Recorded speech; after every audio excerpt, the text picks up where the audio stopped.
Bonjour à tous et bienvenue sur ma chaîne dédiée au Krav Maga et à la self-défense.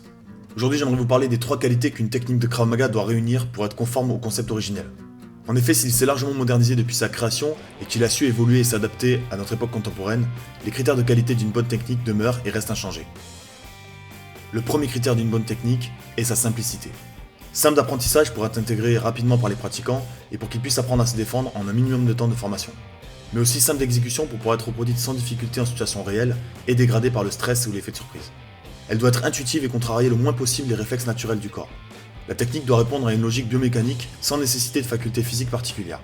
En Krav Maga, on ne verra jamais de prouesses techniques, comme des coups de pied sautés retournés par exemple. Le deuxième critère à prendre en compte est la rapidité d'exécution. Le premier geste de défense doit surprendre l'adversaire pour reprendre l'initiative du combat et inverser le rapport de domination.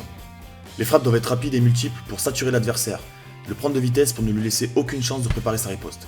Chaque coup doit être sans appel et emprunter le chemin le plus court pour atteindre sa cible. On évitera les techniques nécessitant des déplacements superflus et on frappera depuis la position dans laquelle on se trouve. Les techniques utilisant les mains plutôt que les pieds seront privilégiées si possible, car celles-ci sont en général 2 fois plus rapides. Le but est de mettre fin le plus vite possible à la confrontation pour se mettre en sécurité. Enfin, la troisième qualité d'une bonne technique est son efficacité. Chaque geste doit produire des effets réels, et il faut éviter de perdre de l'énergie avec des mouvements parasites ou inutiles. Chaque coup doit atteindre les points sensibles de l'adversaire pour le mettre hors d'état de nuire le plus efficacement possible. On utilisera la forme de corps et l'inertie des mouvements adverses à notre profit également, afin d'optimiser l'efficacité de la technique. Si par exemple l'adversaire est penché vers l'avant après un coup de pied génital, la suite de la technique doit profiter de cette position pour le déséquilibrer vers l'avant. Voilà les craveurs, simplicité, rapidité, efficacité, c'est ce qu'il faut retenir. A bientôt pour de nouvelles vidéos, et en attendant, go training!